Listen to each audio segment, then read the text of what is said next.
Lecteur, lectrice, lectrice, bonjour, Gracieux Robert en ligne, l'autrice pour te faire lire et pas que ses livres. Et aujourd'hui, je vais te parler de Kenji. Ah, il va falloir que je retrouve la couverture parce que je l'avais, mais en ouvrant le e-book, je l'ai perdu. Et donc, c'est pour réaliser la chronique qui m'a été confiée par Sama, que je remercie pour sa confiance. Voilà, Sama, j'arrive pas à lire son nom de famille, désolée. Et donc c'est un livre pour les enfants hypersensibles. Et c'est pour ça qu'elle me l'a confié, parce qu'elle sait que je suis concernée par le domaine en tant que personne hypersensible, voire ultra sensible, et en tant que maman d'une enfant hypersensible aussi. Alors, comment est constitué ce livre? Eh bien, c'est un livre avec beaucoup d'images et c'est ça qui est super intéressant parce que du coup, ça permet aux enfants qui sont un peu plus âgés de les regarder tout seuls ou de les regarder avec le parent à côté et de le lire ensemble. Parce que par exemple, voilà, on a l'image ici et après on a le petit texte assez court et facile à lire avec des termes qui sont abordables pour des enfants comment dire, pour le lire. Personnellement, je pense que c'est mieux de le lire au début avec l'enfant pour pouvoir en discuter et après de lui laisser à disposition, comme ça, s'il a envie, il attrape son livre et puis il le lit tout seul et peut-être qu'il va s'arrêter sur une image ou sur un texte et ça va le travailler pendant un moment. Bon, je ne vais pas faire une chronique comme j'ai l'habitude de faire avec le genre, le développement, la partie narrative et tout ça. C'est un peu compliqué dans ce cas-là, parce que c'est vrai que d'un côté, le livre est articulé avec une partie où on raconte l'histoire de Kenji, et on a une autre partie qui est vraiment à l'usage des parents et de leur manière de gérer les émotions de l'enfant. Mais voilà, c'est un peu compliqué de dire « Ah, mon personnage préféré, c'est Kenji. Ah bon, sans blague ?» Enfin, voilà. Par contre, oui, je vais peut-être aussi parler un peu de mon expérience de maman dans cette lecture. Parce que quand je l'ai lu, je me suis dit, déjà, bon, moi j'ai 48 ans, et j'aurais aimé avoir ce livre à 8 ans, donc il y a 40 ans, voire même un peu après. Parce que déjà, il est très poétique, c'est très agréable. Et nous, les hypersensibles, étant donné qu'on parle beaucoup en langage imagé, beaucoup avec des images poétiques et qu'on aime beaucoup aussi la douceur de certaines images, ça permet vraiment de rêver. Alors là, ça se passe au Japon. Alors, personnellement, je ne suis pas particulièrement attirée par le Japon. C'est pas que je n'aime pas, c'est que voilà, c'est pas mon centre d'intérêt principal. Par contre, c'est vrai qu'il y a toute une partie de la sagesse, de leur sagesse dont j'ai oublié le nom, du respect des ancêtres, que j'apprécie beaucoup. Et là, justement, on parle aussi de Fujisan no Kenja, le sage du mont Fuji. Donc, c'est la philosophie Shinto, si je me rappelle bien. Ça, j'ai trouvé ça vraiment sympa. Donc tout ça pour dire qu'on n'est pas obligé d'être à fond dans le Japon et dans la philosophie japonaise ou de connaître les kanji pour le lire, parce que je vais essayer d'en rechercher un. On a des kanji aussi. Alors moi j'ai trouvé ça très sympa, ça m'a absolument pas parlé. Je dis ah, des kanji, ok, voilà. Mais il y en a peut-être qui vont lire quelque chose derrière parce qu'ils apprennent le japonais et les kanji. Et peut-être même que je suis en train de me tromper de terme. Toutes mes excuses aux experts du Japon. Mais voilà, c'est pour vraiment montrer un peu l'univers du livre. Donc bien sûr, moi je l'ai en e-book parce que ça me permet, pour des raisons pratiques, de le lire un petit peu partout. Dans le train, hein. Pourquoi tu pensais aux toilettes tout de suite? Et comment dire? Et comme ça, ça me permet de le feuilleter un petit peu plus facilement. Et donc après, nous avons voilà, Comment utiliser cette histoire pour les parents? Alors, moi, je parle pas que des parents dans ces cas-là. Je parle des parents, de ceux qui s'occupent de l'enfant. Ça peut être la nounou, ça peut être la tata, la cousine, la baby-sitter, l'institutrice, enfin voilà, l'adulte qui s'occupe de l'enfant. Parce que je pense que ça peut être aussi un livre à l'usage des enseignants, complètement, à fond, voire même je vous le recommande. Et donc, c'est pour utiliser cette histoire au maximum de son potentiel, pour aider l'enfant hypersensible à développer son intelligence émotionnelle et aussi pour mettre en application les différentes techniques de libération des émotions. Et c'est là que on en arrive au fait que je trouve que ça m'a beaucoup parlé aussi à moi en tant que personne hypersensible, parce que, par exemple, le premier titre, « Apprendre à calmer sa colère », je suis assez régulièrement concernée. D'ailleurs, je porte le t-shirt colère, c'est volontaire, hein, parce que d'habitude, je porte un autre t-shirt. Donc là, il dit, je ne suis pas en colère, c'est simplement parce que je te déteste. Et pour ceux qui connaissent Vice Versa et Vice Versa 2, on parle des émotions. Alors, c'est un dessin animé que je suis allée voir avec ma fille, dont nous parlons encore maintenant d'ailleurs. Nous sommes bien sûr allés voir le 2. Et nous parlons des autres émotions qu'ils ont ajoutées. Et tout ça pour dire que oui, je suis beaucoup concernée par l'émotion colère. Et quand on me dit « apprends à gérer ta colère », blagueur, si je savais la gérer, peut-être que autant de colère ne me traverserait pas. Et l'autre truc aussi, c'est que par moments, on ne la sent pas venir. Il y a des moments où elle explose comme ça, il y a le petit personnage où bam, et voilà, et c'est trop tard. Les autres n'ont plus qu'à courir. Par contre, dans mon cas, en général, je préviens. Et on voit à ma tête aussi que la colère est en train de monter et que je prends la même tête que le personnage. Donc là, on sait aussi qu'il faut courir. Mais ça, bon, c'était pour la blague. Mais en tout cas, oui, c'était aussi apprendre à se reconnecter à ses émotions et donc à ses besoins. Et je trouve que, en tant que personne, déjà, c'est quelque chose qui m'a énormément parlé en tant qu'adulte, en tant que maman aussi, et comme je disais, en tant qu'adulte qui est en contact avec d'autres enfants, parce que ça m'arrive aussi d'être en contact avec des enfants où je dis « Oh là, je sens qu'il y a une émotion qui se profile » et d'aller intervenir pour voir un petit peu comment aider l'enfant à la faire vivre. On va dire ça. Je déteste les mots « canaliser ses émotions » ou les expressions « gérer ses émotions », etc. parce que je trouve qu'il y a une idée de contrôle dans l'histoire qui me dérange énormément. Tu as une émotion, ben oui, ça arrive, tu es un être humain. Donc tu es composé de muscles, de parties matérielles, mais tu es aussi composé d'énormément de choses qui se ressentent. Et voilà, qui se ressentent. Une émotion, ça se ressent avant de se gérer, de se canaliser et de je ne sais quoi d'autre. Et justement, ce livre est là aussi pour parler de ça et pour parler de comprendre le fonctionnement de son enfant hypersensible. Et même quand on est concerné, ça va nous parler, nous, en tant qu'enfants hypersensibles, qui avons été élevés et éduqués d'une certaine manière, et ça va peut-être rassurer notre enfant intérieur sur le fait que, voilà, oui, toi, à ton époque, il n'y a pas eu ça, mais c'est pas grave, il n'est jamais trop tard pour bien faire, donc tu peux le faire maintenant. Et t'occuper aussi un peu de ton enfant intérieur à toi.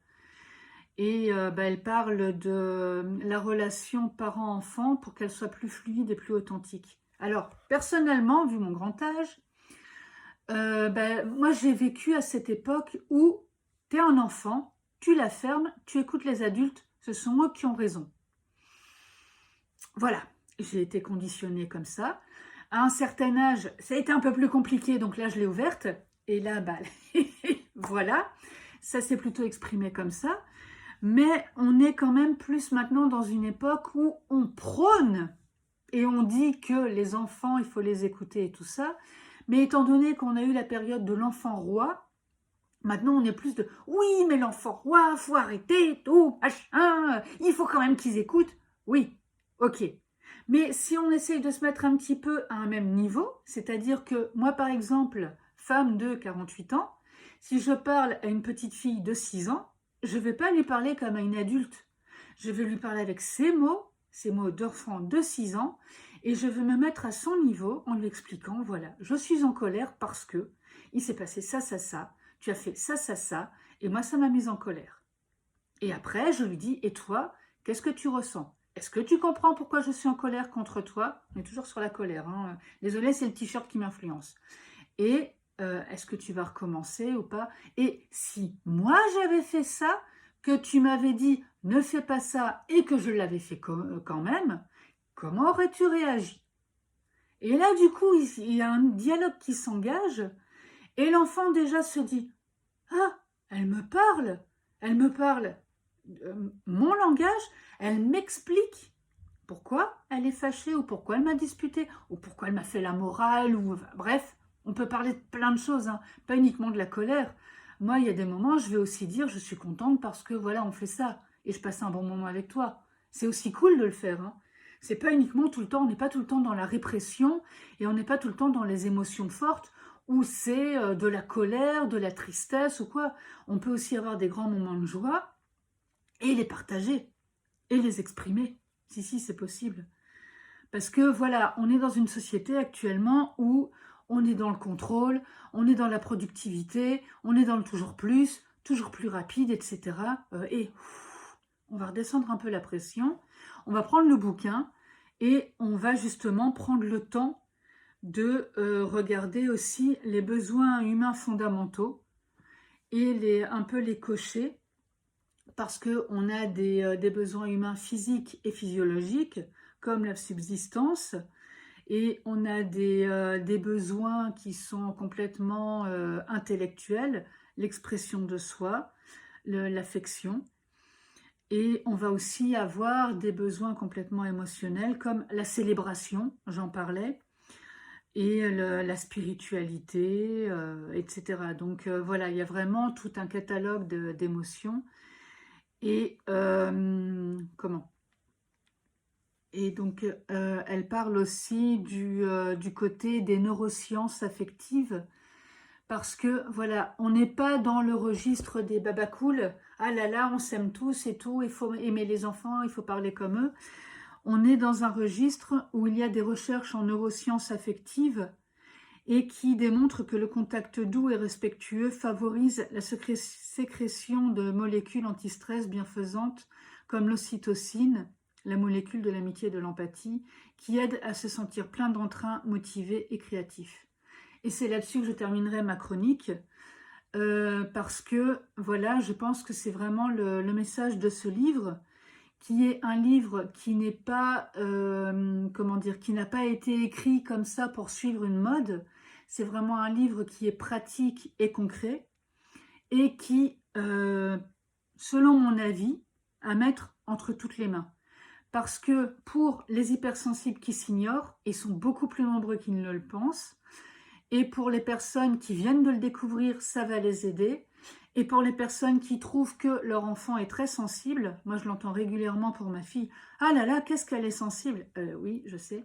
Mais alors commencer à expliquer qu'elle est hypersensible et que c'est pas pour autant, comme je le dis régulièrement, qu'elle pleure quand elle voit les chatons et qu'elle est tout le temps avec un paquet de mouchoirs à la main parce qu'elle va pleurer dès qu'elle a une émotion, il y a quand même un fossé. Il y a encore toute une éducation à faire au niveau des gens en général, du corps enseignant notamment. Alors, je n'ai rien contre le corps enseignant, mais par contre, j'espère qu'à un moment, l'éducation nationale, francophone au global, comme ça je prends vraiment tous les pays qui pourraient écouter cette chronique, va prendre cette particularité en compte, l'hypersensibilité et les troubles, les différents troubles 10, pour aider les enfants, les détecter beaucoup plus vite et les accompagner, parce que ça n'est pas parce qu'ils ne sont pas comme la majorité qu'ils n'ont pas leur richesse et que on est dispensé de se munir de livres comme celui-ci. Je suis en train de chercher la couverture pour s'aider au quotidien et voire même le mettre dans sa classe pour aider les enfants qui voudraient le feuilleter pendant le moment lecture. Je vais arriver au titre, si, c'est possible. Et moi, je vais te dire à très vite pour une prochaine chronique dès que j'aurai retrouvé la couverture. À bientôt. Alors, maintenant que tu as regardé ma chronique, je vais quand même me présenter, Gracieuse Robert, l'autrice. Donc moi, j'écris des histoires, j'allais dire contemporaines, mais non, pas que, parce que j'ai aussi écrit une histoire fantasy, j'écris aussi des nouvelles. Donc je suis plutôt une autrice slasheuse, c'est-à-dire que je vais écrire des romans, des nouvelles, des lettres, des histoires courtes, des histoires longues, avec des thématiques quand même que j'estime assez fortes. J'aime beaucoup parler de la femme, de la maternité et de la famille, parce que par exemple, dans la descendance de Kilijo, j'ai quand même beaucoup abordé le thème de la famille et de la paternité.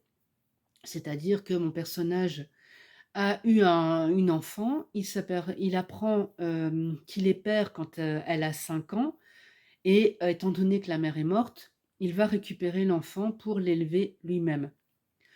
J'ai écrit aussi sur, dans ma vie en blog, une femme qui ne veut pas d'enfant, et son amie Claire non plus d'ailleurs.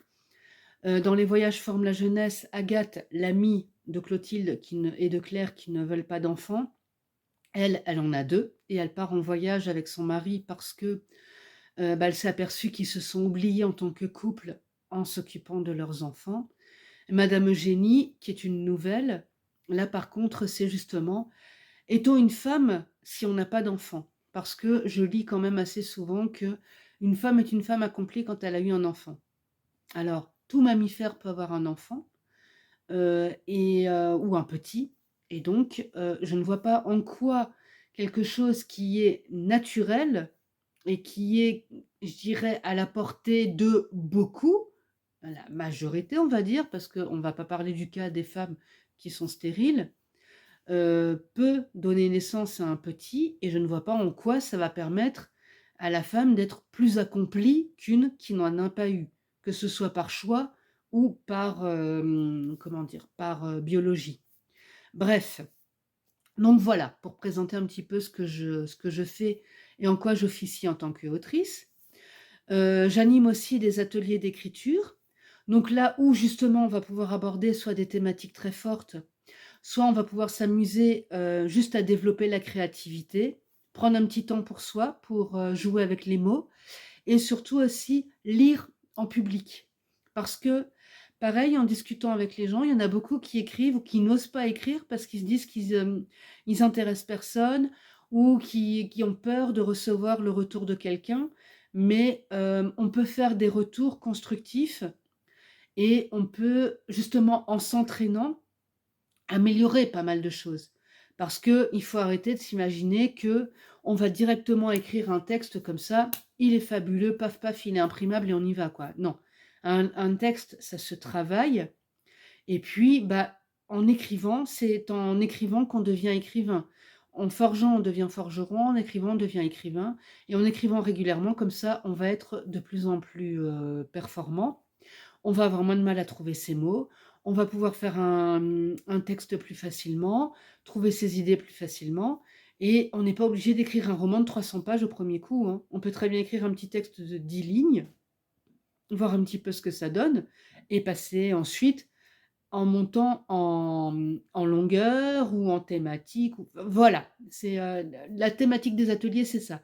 C'est vraiment d'accompagner dans l'écriture et de voir après jusqu'où la personne veut aller en atelier. Pour l'instant, je préfère animer des ateliers en groupe. On ne sait pas ce que je ferai par la suite. L'avenir nous le dira. De toute manière, tout est sur mon site que je mets en description. Et donc pour les chroniques, alors ça c'est pour les auteurs, qu'ils soient édités ou auto-édités. Donc je propose des chroniques écrites, des chroniques vidéo, donc là c'est le forfait supérieur, chronique écrite plus chronique vidéo, et on a le forfait premium, c'est-à-dire chronique écrite, vidéo et interview de l'auteur. Donc si tu veux en savoir plus sur mes services, bientôt je les mettrai en ligne, sinon tu m'envoies un petit MP, je t'envoie un petit devis, on en discute et voilà. Le but, c'est de faire la promotion du livre, d'expliquer Selon un plan établi, alors je cherche, je n'ai plus mon petit cahier, mais j'ai un plan établi pour faire ma chronique, pour expliquer un petit peu ce que j'ai pensé du livre. Je parle du résumé, enfin voilà, je présente le livre, en global et puis comme ça permet d'avoir du matériel pour aller faire la promotion du livre en disant: «Tiens voilà, Gracieuse Robert l'a chroniqué, voilà ce qu'elle en a pensé». Et parfois, avec ce genre de retour, ça peut encourager des lecteurs qui aiment bien voir les retours d'autres personnes à l'acheter et à le lire. Voilà, parce que quand on est auteur, on sait à quel point un retour est précieux, surtout un retour argumenté. Voilà, moi je te laisse retourner, vaquer à tes occupations et si tu veux, des renseignements, n'hésite pas, tu m'envoies un petit mail, mon assistant te répond dans les 48 heures et comme ça, nous pouvons discuter de ce que je peux te proposer. Je te dis à très vite.